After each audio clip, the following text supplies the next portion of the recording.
earlier this year, the Republican majority in the Kentucky House released their new district maps for the State House and for our 6 congressional seats. And just as we knew they would be, the maps were tremendously gerrymandered. In other words, they were not drawn simply to reflect population shifts.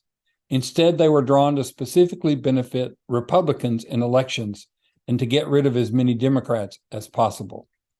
The congressional map got all the attention as the Repubs included Frankfort in the far western 1st District to benefit Jamie Comer, who has a house in Frankfort.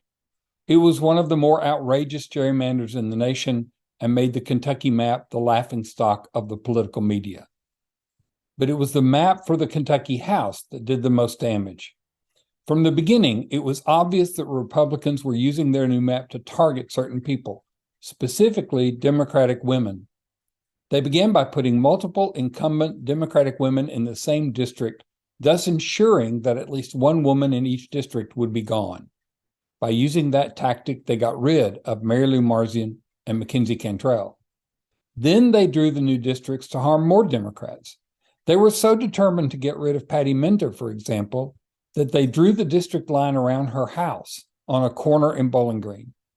They ripped apart Sherlyn Stevenson's district and gave her a whole new part of the state, meaning the voters in the district didn't know her even though she was an incumbent.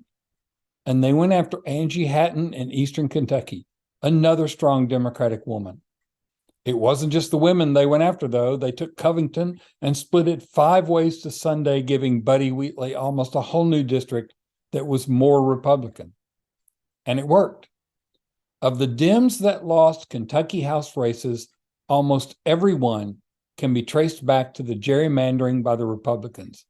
In a bass-ackwards distortion of the democratic process, they got to choose their voters instead of the voters choosing them. Except for one race. Sherlyn Stevenson overcame their plan to drive her out and won her district by 35 votes.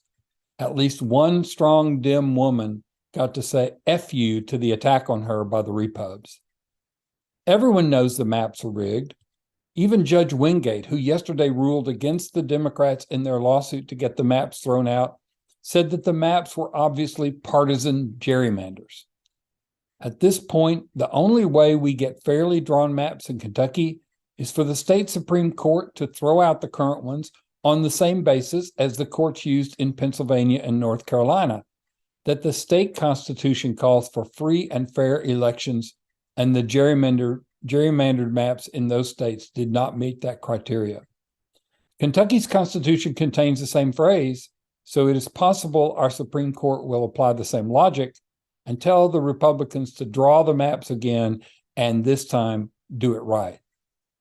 In the meantime, though, Democrats across the state will have to contend with maps drawn by Republicans who are obviously scared to compete on a level playing field, especially if it means competing with strong Democratic women.